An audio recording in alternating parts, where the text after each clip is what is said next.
Good morning, Facebook.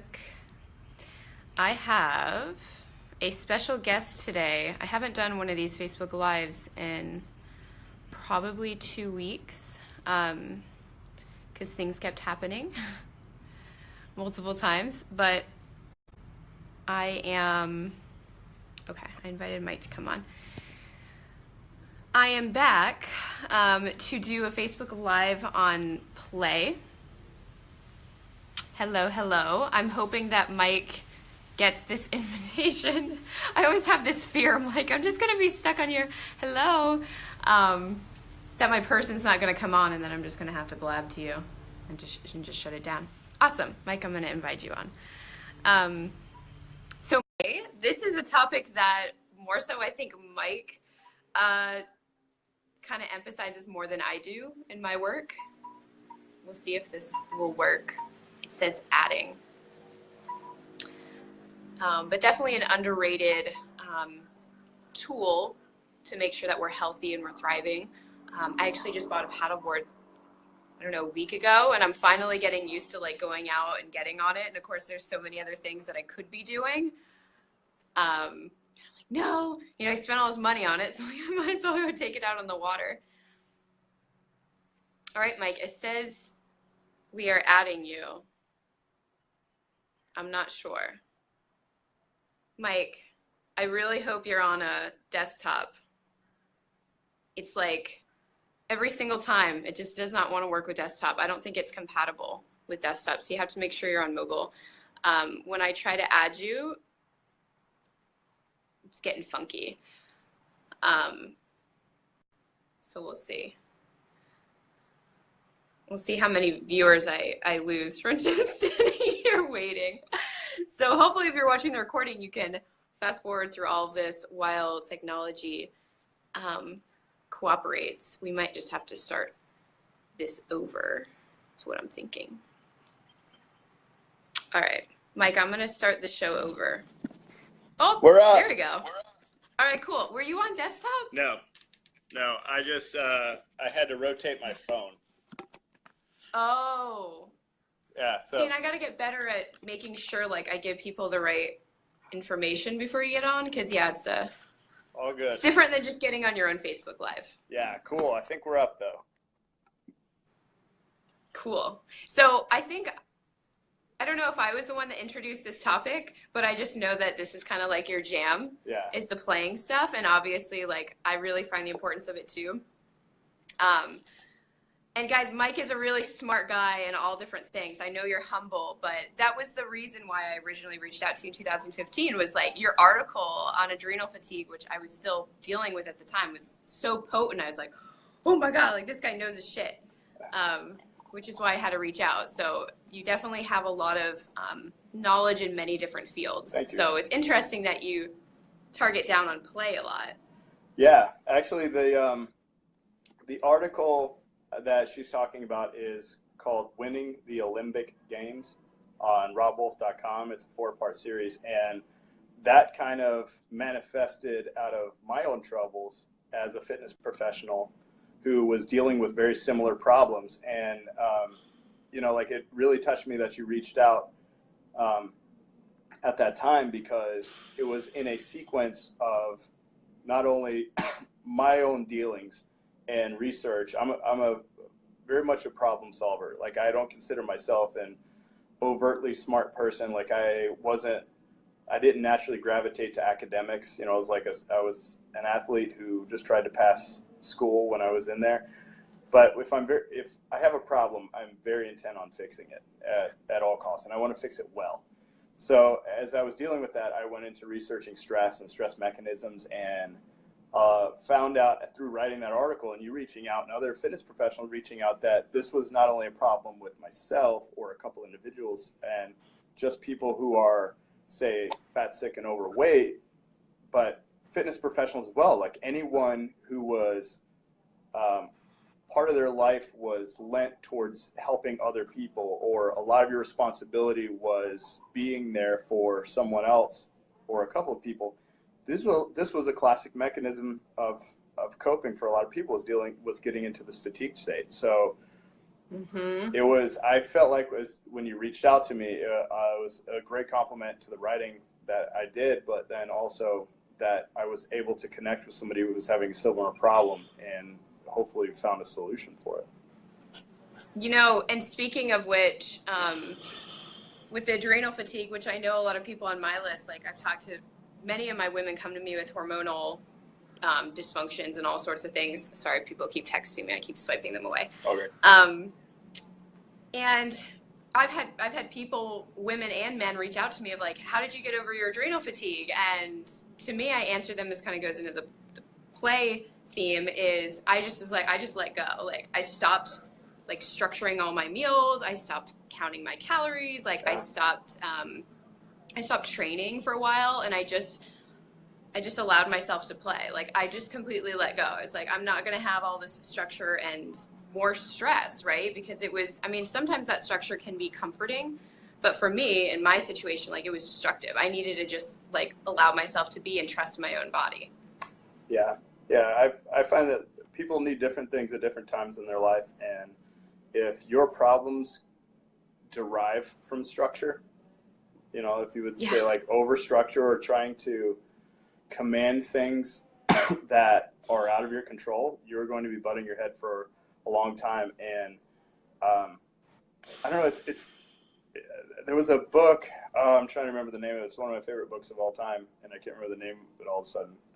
Anti-Fragile. Oh my God, Jason talks about that book all the time. He did like a presentation on that book.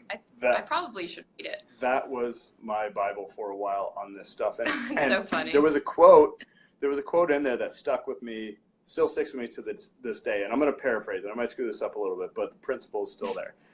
It's people make the mistake of trying to predict linearity, create predictability, linearity, and control over things that are naturally nonlinear, uncontrollable, and unpredictable.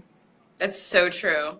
That's so true. I think I was on an airplane, and I was sitting there listening to this audiobook, and I think my head rose up, and I just looked around and stopped it and paused it and thought about that for 20 minutes. And it's true that we don't have, when I say we, a lot of people without a good solid science background, and even people with a very good research background on biology, don't fully understand this stuff and our interaction with nature, our interaction with the dirt, the air, toxins, how all of this stuff works together synergistically matters, and we still don't understand it that well. So to pretend that we have a way to plan around it and beat it is completely fooling ourselves. We're much better off taking a step back and saying, look, how can I actually work with nature, work with biology, work with the way chaos. Work with chaos. Yeah, creating a little bit of control in your life by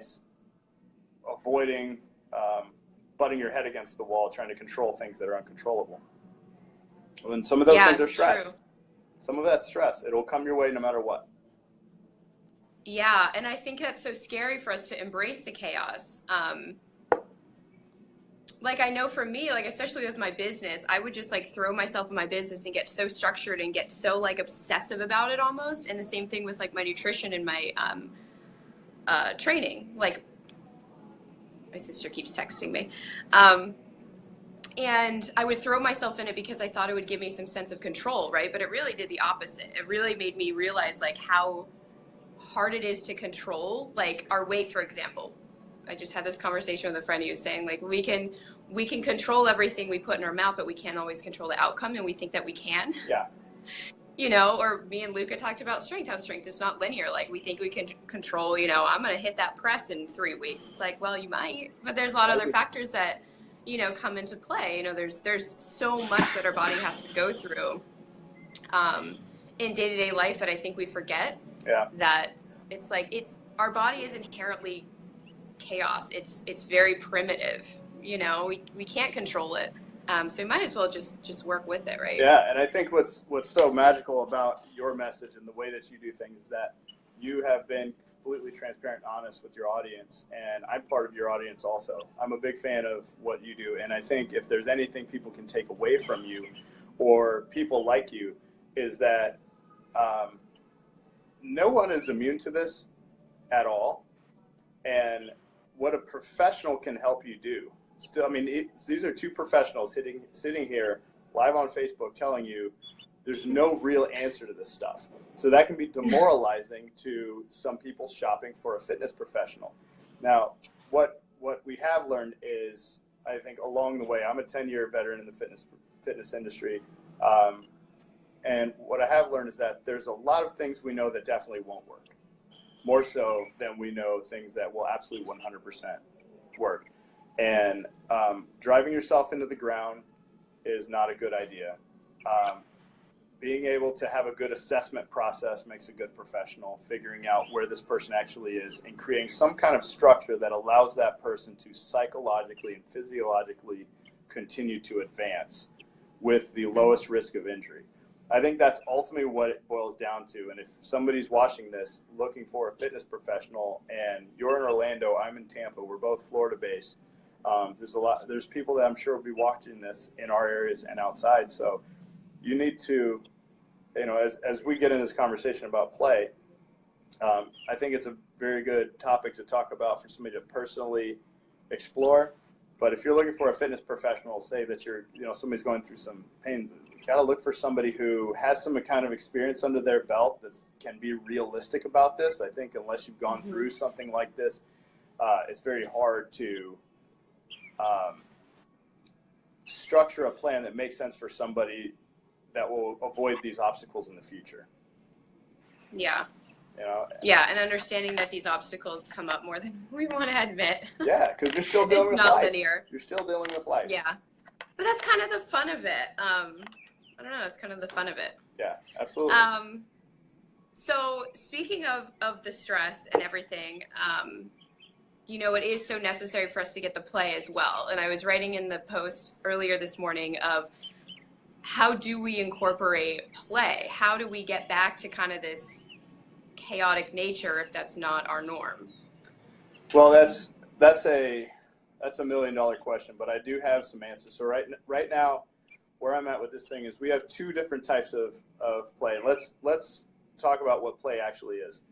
Play is, in my mind, movement, some kind of movement program or point of the day where you're moving that involves some kind of problem solving or decision making. So incorporating, if you're in a structured strength training program, that is a very good scenario to train someone on a specific goal. So for instance, if they don't move their shoulders very well, or if they need more muscle mass, better bone density, you might need to overload the system. That's not really a good time to randomize things and say, you choose the weight this time. That doesn't work. That ends up backfiring more times than it'll work. In a play type scenario, you can take a group of movements that somebody knows very well and can do, say side shuffle, walk backwards, even if somebody's very low skill, and completely randomize it. And you can let them make decisions. And anytime that you are moving and making decisions at the same time, at some difficulty level, which you can still control, that could be considered play. So you have scenarios which are more structured and less structured than others. So one easy example is if you're a parent, play with your kids. Play soccer. Kids are very inventive when they move, and any parent watching this will say that they can start playing soccer in the backyard and switch to something totally different, pretend they're race cars. There's the element of variety that comes along with play. It's not redundant. It's something that you follow your inspiration on. And that's the cool part about play, that can be fun, it can be inspiring, it can change your mental chemistry. It has a way of developing you in a lot of different ways, and a lot more randomization than structured strength training would be. Yeah, we do need the variety, and what you're talking about with kids, actually, ironically, I just did some volunteer work last night with children, and I was supposed to help them go through the warm-up, and I had like a really cool structured warm-up. I was going to have them do crawling and on their back and doing all this stuff, and I go out in the field and there's 40 little children, kindergartners, and I tell them, and they're all just screaming, and I tell them what to do, and they're like little monkeys, and they just scatter everywhere, and I'm like, okay. Because I'm not used to like children being so playful, right? Like they don't even want to follow sometimes. Like they kind of follow in their own way. And I was like, oh, this is ironic. Like I'm doing a Facebook Live on this tomorrow. Yeah. But it was really fun to watch the kids like go from station to station because, you know, I don't have kids and I'm not in that world with children ever. So it was really fascinating to see them, like the way that they played and the way that they played soccer at this station and, you know, tried to win this game over here, right? Like they're so creative and authentic in that expression. And I think we do lose that as adults, where we get too competitive or we think it needs to look a certain way versus it really should just be intuitive. Yeah.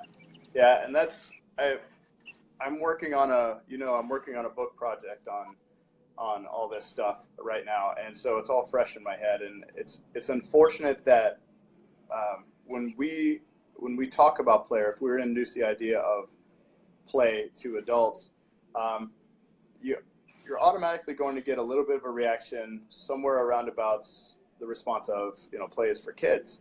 We just assume play is for kids, and when you grow up, you're not playing. Well, on one hand, I don't blame people for thinking that, because one, as kids, we have this scenario. Imagine a scenario where on a playground where there's 10 or 11 kids playing around on the apparatus, the slides, stairs, and whatever. And you have all the adults sitting around the side. There's a subliminal message that goes on. You can find that in any playground across the country. There's a subliminal message to kids who grow up playing on a playground that watch their kids or their parents sit on the side, on the benches, and watch them, that at some point, someday, I'll be done playing, and then I go sit over there. That's what adults do. That's really depressing. It's depressing on one point, but then adults, because of the technology-driven society we live in, a lot of people are seated for a long period of time from, say, 25 years old, or even, you could say starting in kindergarten, reduce a lot of movement capacity.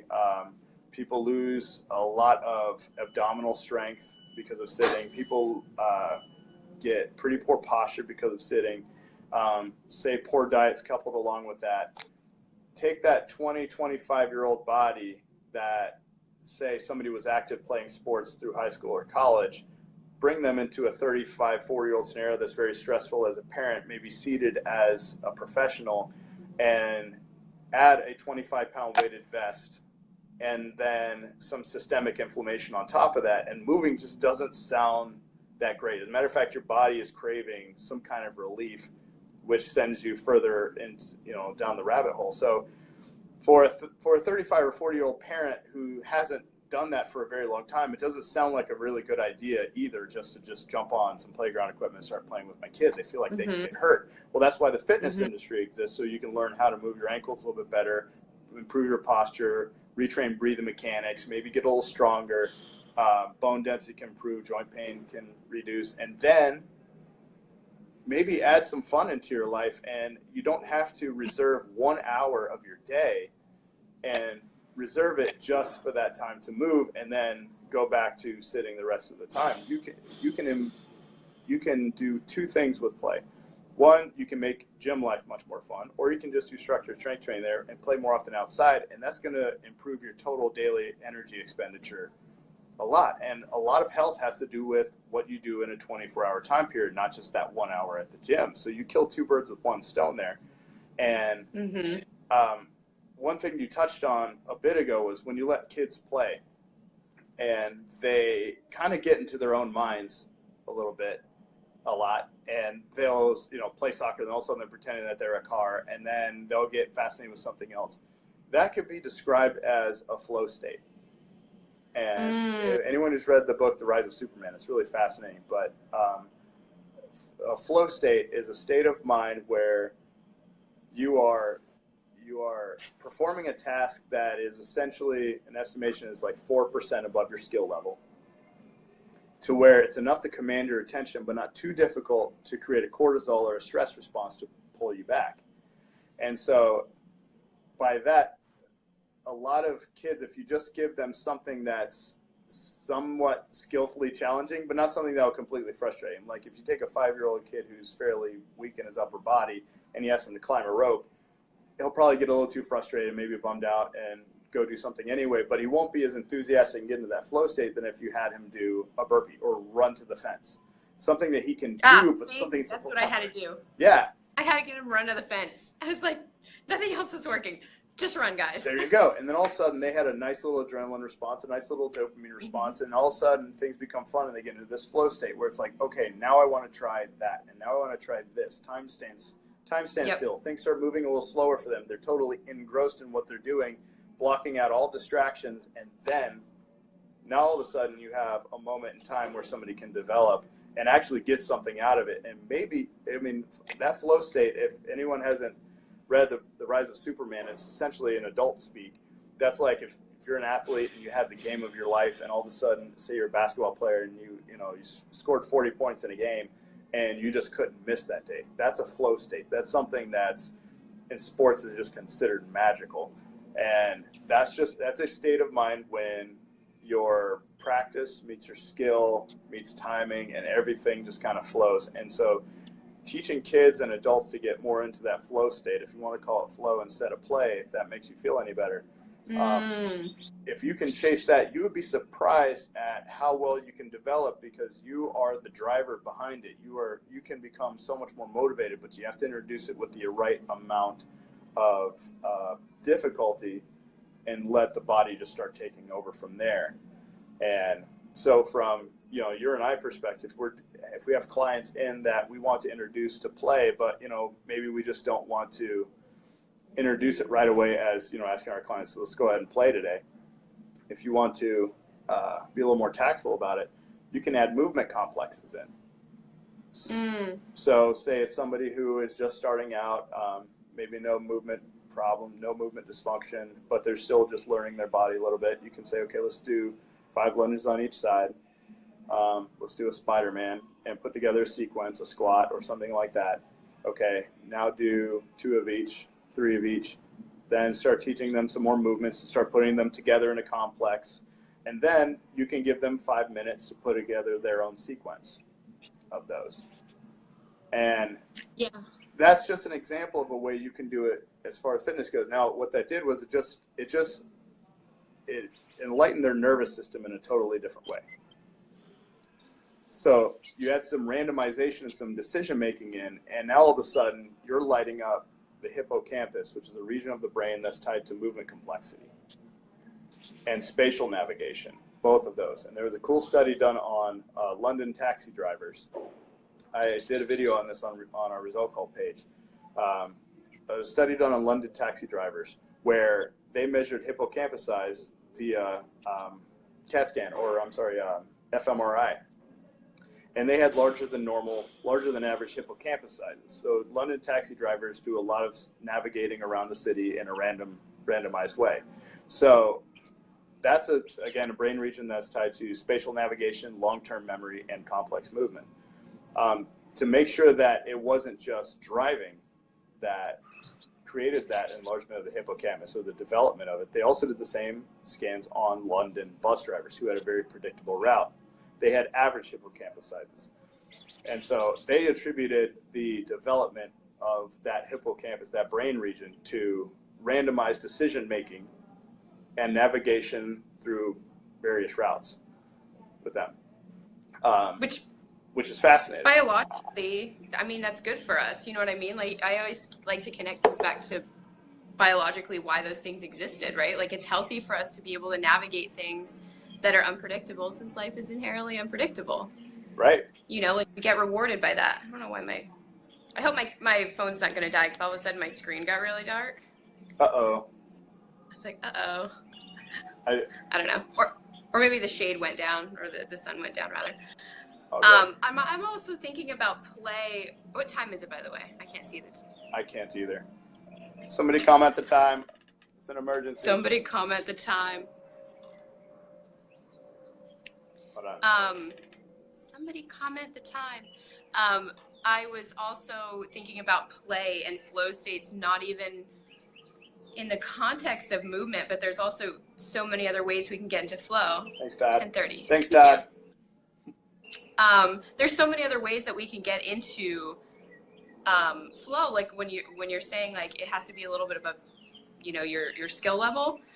to have a little bit of a challenge. Like I think of that with writing. Like when I'm writing my posts, like I will get into this flow and I will just write for at least an hour on one post. And it's so stress relieving, you know, because I don't give myself like this hard and fast like goal with it. I'm just allowing myself to create. So many people, they struggle, I think, to tap into that. It's not only in the movement piece, but like in any creative piece, right? Like a creative flow. Yeah. Which is unfortunate. You can actually use that for a lot of different things, and it does stimulate a lot of recovery and problem solving in general. Like if you get into a very so there's different types of brain waves. One is beta, alpha, theta, and delta, and gamma I think is the lowest state. So beta is like a brain wave that's associated with it's very task driven. Alpha is a lot more creative space. So when there's somewhat of a cortisol response or a very difficult task that requires intense focus, you're going to be in beta mode.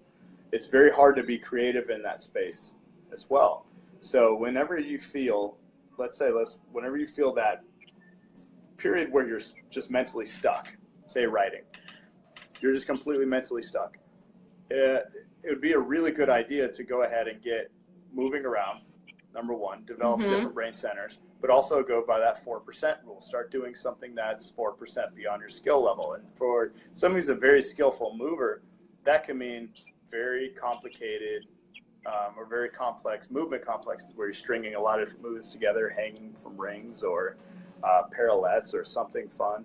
But whatever your 4% is, do that. And that could just be maybe you don't exercise very much. That could be stringing together squats and inchworms at random amounts. But go until it feels good. If you start going too hard too fast, or you start getting into a mode where it becomes too difficult, you are no longer going into that same brain space. Now that's not necessarily bad. It's just different. It might not be what you're going for at that time. That's interesting because I had a conversation with somebody who works with embodiment, and she was saying if you're stuck on something, move. Yeah. And that really stuck with me. And like when people ask me, you know, how do you create so much content? I'm like, I lift weights a lot. It's straight I go out and move. Straight up.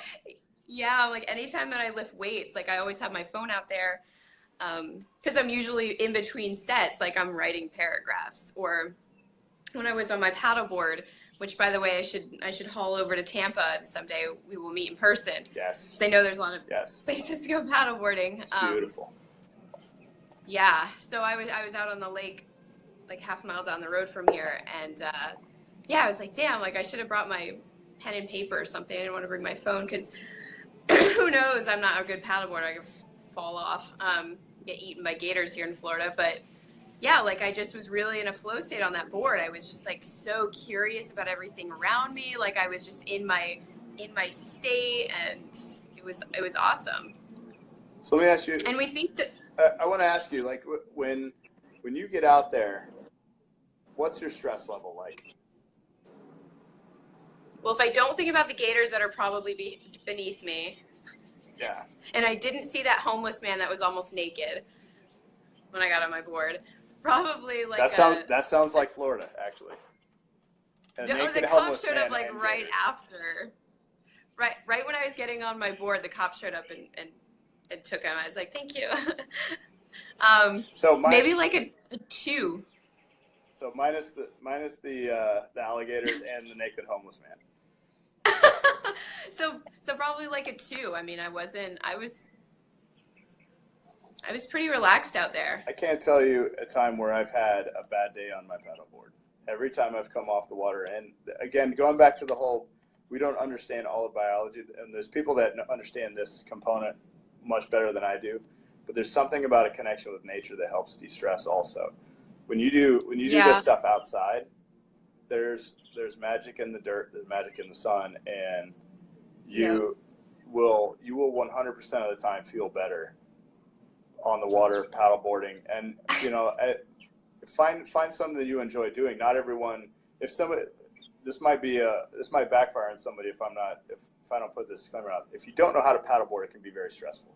Find somebody that can teach you how to paddleboard. It was so stressful the first time. Yeah, if you start, I almost fell over. If you start it was on your windy knees. and like my dog was on it, and he was just like, I was like, he's gonna freak out at a duck. Yeah. It was really stressful because it was right before we had a big storm the other day. So yeah, it can be stressful. Plan accordingly. Check the weather. I can see my wife's watching now. It was very stressful for her at the very beginning also. I don't know if she's had a wonderful day on the paddleboard either. But if you have a really good teacher, and so she's gotten a lot better now though, and it's always nice when you have like the perfect components to this whole stress relieving idea through movement is that when you're with your tribe and you have a good community of people around you, that helps stress levels like crazy.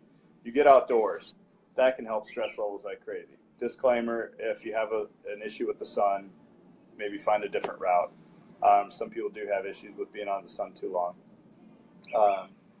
And get dirty. There's a lot of research on microbes in the soil that help release oxytocin or some sort of hormone that can help stimulate happiness. Or there's basic surveys on gardeners. Like gardeners tend to report higher levels of happiness than other people, and take what you want away from that. But there's a lot of anecdotal evidence. There's some scientific evidence on how nature improves happiness. But I think we can all look back in our own lives and say that when we're doing something we enjoy and it's with a community of people that we like, sometimes outdoors, that is one of the best stress reliefs on earth. It is. I'm thinking about when I was my happiest was when I had just moved to Florida a couple years after I moved to Florida, and I was in college and I just had so much time to play and I was constantly outside. It was right when I was doing the paleo thing. So my nutrition was so much better than what it was previously, and I was running outside barefoot. I had my little 5-finger toe shoes. I was biking everywhere, and I felt so alive. And I would run around in the grass. My roommates thought I was crazy because I take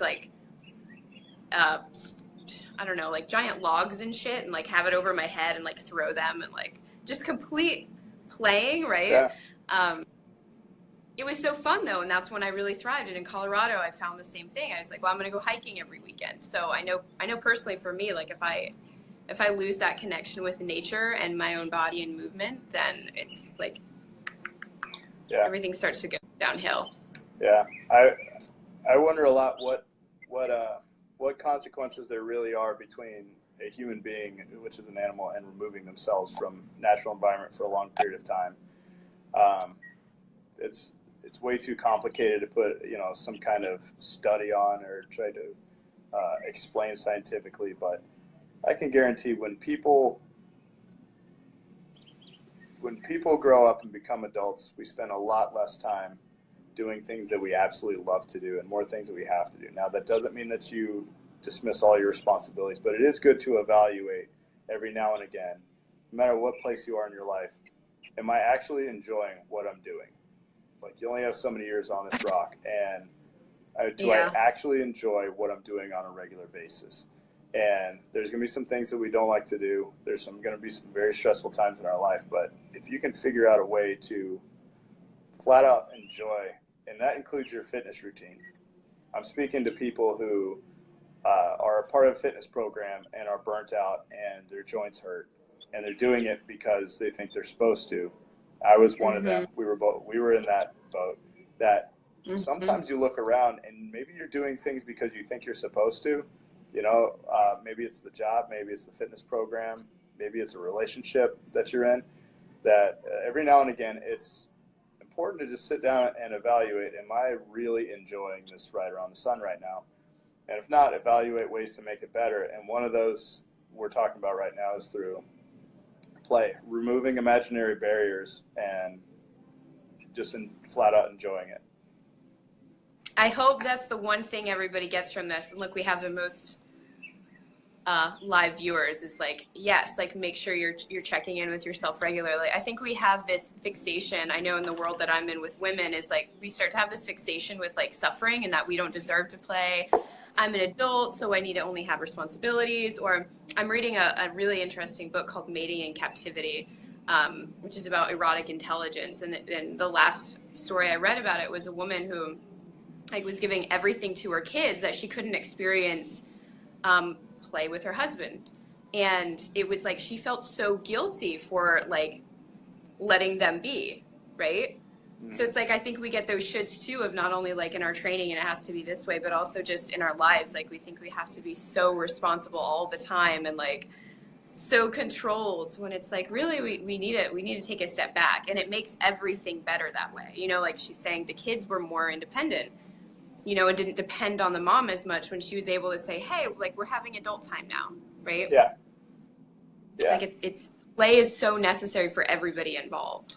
Yeah, and I can't, you know, stress enough to dads, like, you know, your main audience is women. Like I have a soft spot for dads. Like I'm a father of two. I have an amazing wife that does a great job with the kids. I have my own role, and I can't stress enough to men that are in my position that it's manly to give a shit. You know, it's manly to take care of yourself and make yourself more effective at caring for the people that you love and that need you. And part of this is maybe not being, you know, a grumpy Santa, you know, because you're stressed out at work and then therefore you're ineffective and can't play with your kids. I've been there. Me and my wife have been through a lot as far as a family goes. It's not always perfect, and I'm sure any parent can attest to that. But again, there's a point where you need to evaluate if you're becoming less effective because of stress. I can't tell you how important it is, even from a genetic standpoint, to get yourself in a healthy place. And then from an experiential standpoint with kids, you know, I'm speaking specifically to dads, if you're going to get some equipment for the backyard for them, build a pull-up bar or get a swing set or something like that, I can't tell you how important it is for you to go out there and do it too. If you're an adult, if you're same as me, if you guys out there could imagine walking on a golf course for the first time and somebody hands you a golf club and says good luck and sends you on your way, how frustrating of a round that would be just trying to figure out how to swing the damn thing. So imagine a kid going out there, and kids are a little more apt just to like climb on stuff and do whatever. But do you know how much more they would get out of it if you showed them, A, how to do it, if you did it every day with them and kept the practice going. And then from a perspective, let's go back to our playground example of the kids playing in the middle and the grown-ups on the outside. What does that do to them psychologically and culturally to see every day, every year of their life, dad playing too? And yeah, I mean, I remember my dad playing with us all the time. Like he used to get down on the ground and, you know, and I love that you said like it's manly to give a shit. I mean, Jason's constantly talking about effectiveness and like how that's so important to him to be an effective man, right? Like to be able to provide and to be able to create value. And it's true, like you have to give a shit in order to be effective. And that's very masculine. That is very manly. It's like we need that. We need more men like that who give a shit. Yeah. And that leaves the door open to be, you know, tailor that individually, whatever you consider effective. You know, I'm not here to tell anyone to go paleo or throw frisbees in their gym. I'm telling you to evaluate how effective you are in your life. How much fun are you having at that point? How much fun do you deserve? And realize that there are also some metabolic and movement health benefits to randomizing the stuff and trying new things. You could even say like doing randomized movement and playful varieties using complex different movements can help joint health because you start conditioning tissues of the knee in all kinds of different angles rather than just forward and backwards. You can have different loads on joints that can help condition them and reduce risk of injury through crawling, through working on inverted work, doing anything that puts you in a different position than you would normally be would help condition tissue, tendon, and ligament health and help you become more resistant to injury. So it does have this psychological benefit to it. It has a physiological benefit to it. it doesn't at all remove the need for structured strength training. As a matter of fact, me and Michelle Richards wrote an ebook called Balanced Stress, and in that movement section of that book, we put our little formula in there of play plus practice equals training. So if somebody really wants to like try this stuff out and implement it a couple of days a week, you can do some randomized movement like paddleboard, try some sports, play with your kids in the backyard, try movement complexes that you know you can already perform sort of, but kind of outside your skill level. Try those one day or for 20 minutes, and then whatever movements you're not good at, one thing about play is that it's naturally self-limiting. So there's, if somebody's if me and Todd or some of the other strength coaches are out here and we're just trying stuff and riffing off of each other and like, can you do this? Can you do that? And we'll try some kind of double jump or walk on our hands as far as we can. There's going to be a point where it's self-limiting. Like your body will start cutting off, your skill will inhibit your ability to go further. Now, once you find your limit on, say, like a handstand, say I can only walk 5 feet and I can't possibly get past that, I can actually implement that into my structured strength training, start breaking it down like a coach normally would and work on the little bitty components of it. That just exposed a weakness that I can actually put into my strength training. So now I actually have ownership over my strength training. I'm inspired to achieve this skill. You can map that out over an 8 to 12 week periodized program, and so it does still have its place in the in a structured fitness world. Now that's if you're going for movement health and if you're going for just general wellness, that's a really good way to stay inspired and keep results going in a way that you want. I'm thinking about my paddleboard now. I'm like, what moves can I do to help me paddleboard better? Because I really I was just playing with all different things, and my lateral hips are really sore this morning when I woke up. Yeah. Because I was doing like half kneel, and I was like, holy shit, like this is not easy. I don't have a very expensive board either, and it's an inflatable, so I don't think it's like the most sturdy that they have out there. It's got 3 fins though. It said more stability, 3 fins. But yeah, like now I'm really starting to see now that I'm trying to play more. I think about the same with like I love biking. And like my swings have really helped with my biking, I noticed, because I'm kind of in this hinged position. Like I like to stand on my pedals. I like to stand on them. So it's the same position as a swing. So when I can build up the volume of like doing high volume swings, right, it translates over to me being able to stand on my bike for long periods of time. Yeah.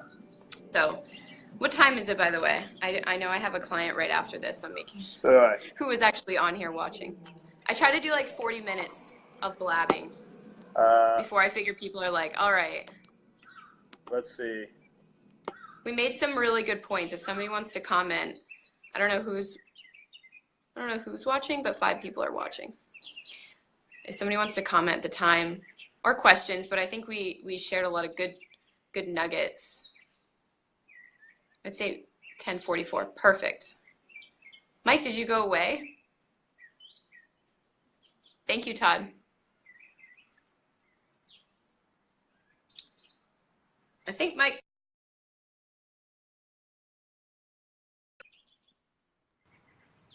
I guess Mike crashed. Unless he comes back on, then I can invite him again. Otherwise, I guess I'll just say thank you guys for watching. I hope the biggest takeaways you took away, what I took away was we deserve play, even though we're adults. And men, it is manly to give a shit. Women love when you give a shit and you actually participate with life, and that you're more effective, and that you manage your stress levels, and that you don't just come home angry and blame it on testosterone. We like when men can actually control that and be effective men, and that requires more play, right? And I also think I got away, what I got from this conversation was Mike kicked himself off. I was gonna close it out, Mike. Here, I'll see if I can invite you back on. And also that what we do in play and what we do in our training can translate so much. Like now I'm really thinking about the paddleboard work. I'm sorry. I was like, you crashed and then you just kind of disappeared. But I closed him out, but I wanted to, I think I saw those pollen. I do these outside because the light is better out here than versus in my dark little house. Yeah. Like, oh my God. Yeah. We have this pond out here and it's got all this like muck and crap in it. Oh my God. Yeah, we're Who knows? I went out there in my paddleboard and that was also very stressful because my fat dog was on there and like he was like doing this. I'm like, if I fall in this dirty pond water, I'm like, I'm good. But anyway, thank you, Mike, for coming on here and indulging all of us. It was it was good. I hope people who are more like science-based are like, okay, like you're sharing more of the evidence-based and like this isn't just play for the sake of playing. Like there are actual physiological and psychological benefits of this. So yeah, it's really hard to talk about play in a serious way that doesn't make it sound like you're, you know, a hippie that lives in a van down by the river, you know, and naked and whatever. Yeah, and so although that doesn't sound like a bad life,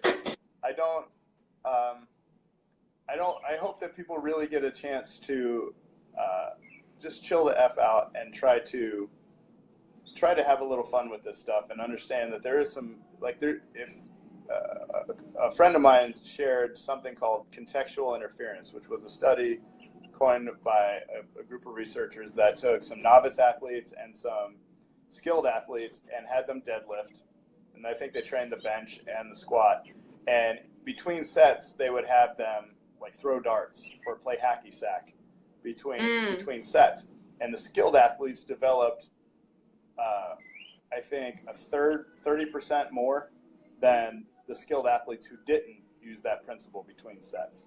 And so take what you want out of that. It was just one example of, by allowing the brain to switch spaces for a little bit and get movement going that was at a different speed, you know, kind of like strong first is fast and loose.